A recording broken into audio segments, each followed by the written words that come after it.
മുജാഹിദുകൾ ഈ വിഷയത്തിൽ പണ്ടെന്ന് പറഞ്ഞു അവിടെ തന്നെ ഇപ്പോഴും നിൽക്കുന്നു.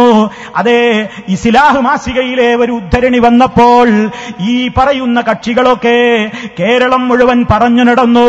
അതേ, ഇസ്ലാഹ് മാസികയിലൂടെ ജബ്ബാർ മൗലവി എന്ന് പറയുന്ന പണ്ഡിതൻ അല്ലാഹു അല്ലാത്തവരെ വിളിച്ചു പ്രാർത്ഥിക്കാൻ വേണ്ടി വരികൾ എഴുതിയിരിക്കുന്നു എന്ന് അതേ അതിൽ നിന്ന് സന്ദർഭത്തിൽ നിന്ന് അടർത്തിയെടുത്തുകൊണ്ട് പ്രസംഗിച്ചു നടന്നപ്പോൾ അതേ ഈ ഉള്ളവൻ അന്ന് തന്നെ ഈ ഉള്ളവനും അതുപോലെ തന്നെ ഇന്നപ്പുറത്ത് സംസാരിച്ചു കൊണ്ടിരിക്കുന്ന എന്റെ സ്നേഹിതന്മാരും അടങ്ങുന്ന ആളുകൾ ജബ്ബാർ മൗലവിയുടെ വീട്ടിൽ പോയിട്ടുണ്ട്. ശരിയാണ്, നിഷേധിക്കാമോ എന്നോട് പലരും വെല്ലുവിളിക്കുന്നുണ്ട്. ഞാനെന്തിന് നിഷേധിക്കണം? പോയിട്ടുണ്ട്. മൗലവി അത് ശിർക്കാണെന്ന് പറയാനല്ല പോയത്, മറിച്ച് എന്തിനാ പോയത്? നിങ്ങൾ ഉദ്ദേശിക്കാത്ത അർത്ഥം സമൂഹത്തിന്റെ മുമ്പിൽ പ്രചരിപ്പിച്ചുകൊണ്ട് നിങ്ങളുടെ ഈ ഉദ്ധരണിയെ സന്ദർഭത്തിൽ നിന്ന് അടർത്തിയെടുത്ത് ദുർവ്യാഖ്യാനിച്ചുകൊണ്ട് നിങ്ങൾ ജിന്നിനെ വിളിച്ച് തേടാൻ പറയുന്നുണ്ട് എന്ന് പ്രചരിപ്പിക്കുന്നുണ്ട്. ഒരു വിശദീകരണം ആവശ്യമാണ്. അതേ, ആ നിലക്കുള്ള ചർച്ചകൾക്കൊടുവിൽ ഞാനും അതുപോലെയുള്ള ആളുകളും ചേർന്നുകൊണ്ടല്ലേ ഒരു വിശദീകരണം തയ്യാറാക്കിയിട്ട് 2008 ജനുവരിയിലെ ഇസ്ലാഹ് മാസികയിൽ കൊടുത്ത എന്താ? ഇസ്ലാഹിൽ ശിർക്ക് വന്നു പോയിരിക്കുന്നു, തിരുത്തുന്നു എന്നാണോ പറഞ്ഞത്?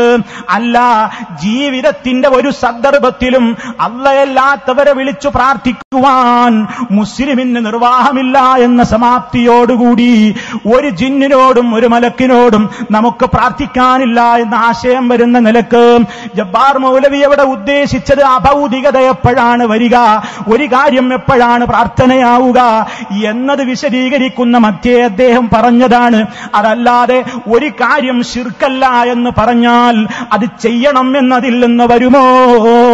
ഉദാഹരണം പോലും വന്ന് ഞങ്ങൾ എഴുതിക്കൊടുത്തില്ലേ?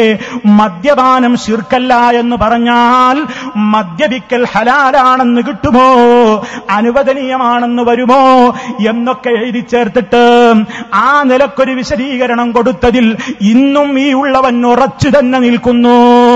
ആരാണ് അതിൽ നിന്ന് വഴിമാറിപ്പോയത്? എന്റെ ഒപ്പം അതിന് വന്നവരുന്നതിൽ നിന്ന് വഴിമാറിപ്പോയില്ലേ? അവർക്കന്നത് ശിർക്കാണെന്ന വാദമുണ്ടോ? എങ്കിൽ അവരും ഞാനും കൂടി ചേർന്ന് എഴുതിയതിൽ എന്തേ അക്കാര്യം പറയാതെ മൂടിവെച്ചത്? എന്തേ അന്നത് ശിർക്കാണെന്ന് എഴുതിവെക്കാഞ്ഞത്? മറിച്ച് അതിന്റെ കൃത്യമായ വിവരണമല്ലേ കൊടുത്തത്? അതിൽ നിന്ന് മാറിയിട്ടിപ്പോൾ അവസാനം ആ രൂപത്തിൽ അതാ മുശ്രിക്കാക്കൽ പ്രവണതയിലേക്ക് നീങ്ങിയവർക്കല്ലേ വാസ്തവത്തിൽ അബദ്ധം സംഭവിച്ചിട്ടുള്ളത്. ഇതെന്റെ സഹോദരങ്ങൾ മനസ്സിലാക്കണം, ഇതെന്റെ സുഹൃത്തുക്കൾ മനസ്സിലാക്കണം.